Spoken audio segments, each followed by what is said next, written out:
And we're going to talk about the neurobiology of affect regulation. And I like this part of the class a lot.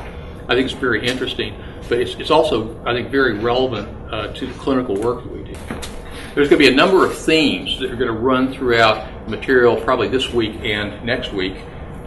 One has to do with allostasis, and as you can see here by the slide, allostasis is the process, a very complex process of achieving stability after an organism, or obviously human beings, have been put in a stressful situation. It's a host of different biological mechanisms that we're going to study in great detail that are responsible for regaining stability after there's been a major stressor.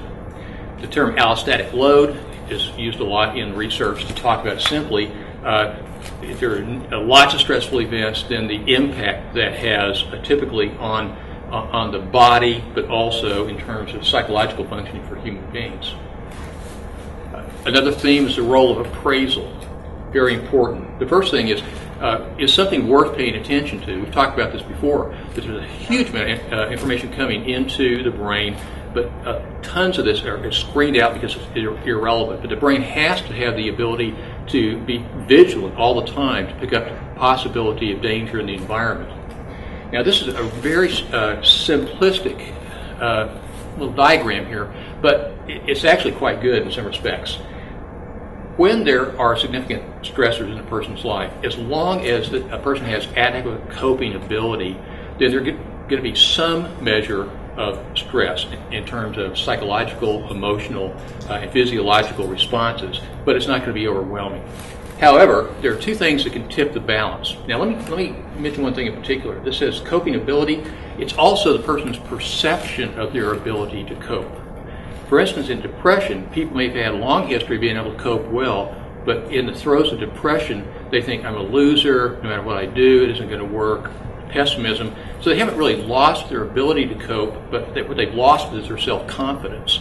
And so that itself can really tip the balance. So there are really basically two things that can happen that will tip the balance on this little seesaw here. One is just a huge amount of stresses, and there's no human being alive that hasn't had a period of time where a number of different things happen and it feels like stress overload. And obviously some people have horrible stuff going on all the time. That could tip the balance. Even if they have good coping abilities, it's just too much to handle.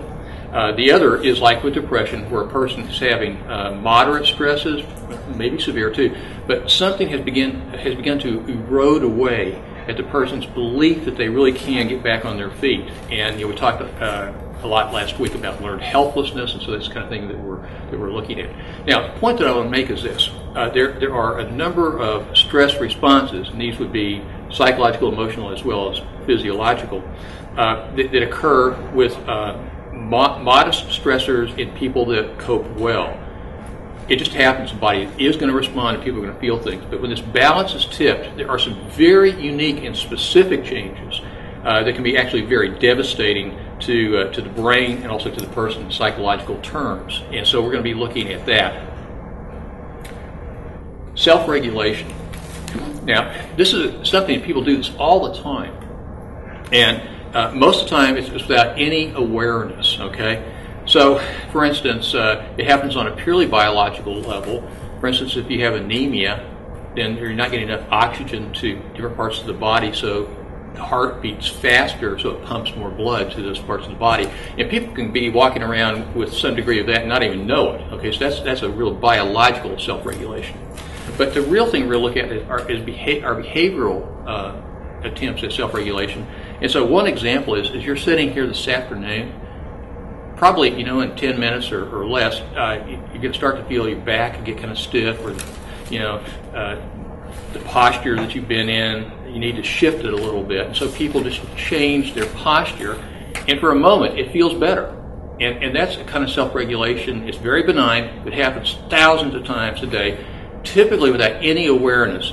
And what's the heart of self-regulation is doing something that rapidly leads to a sense of relief, okay? That can be from stress, it can be from physiological pain. And some forms of self-regulation are totally good. I mean, they work and we need to do it. Some of them, however, can be solutions that backfire. Let me give you one great example of that, and that is a person who is under an incredible amount of stress, or maybe have major depression, gets home from work and then drinks a six-pack of beer. And he's regulating his mood, basically by knocking himself out. However, alcohol is one of the most potent molecules you can put in your body that makes depression worse. And so we'll be looking at positive activities that help to self-regulate, that are not harmful, and pathological solutions as well. What's really apparent after probably about 40 years of research is biology of defeat. And I find this very interesting. Of course, human beings can cognitively get to a place where they say, no matter what I do, it is not helping. Their perception is one of pessimism, of learned helplessness.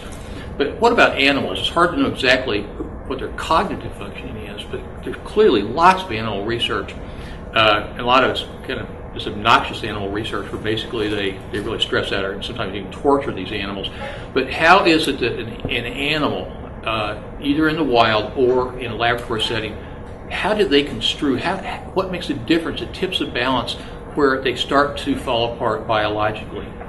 We're going to take a look at maybe some theories about that, but that's interesting. But this happens really with all of us mammals. It's possible in the face of overwhelming stresses to have these physical reactions, which we call biology of defeat, and maybe a biology of mastery. So as we go through this material, then I think we'll start to see some encouraging signs of research that points in that direction as well.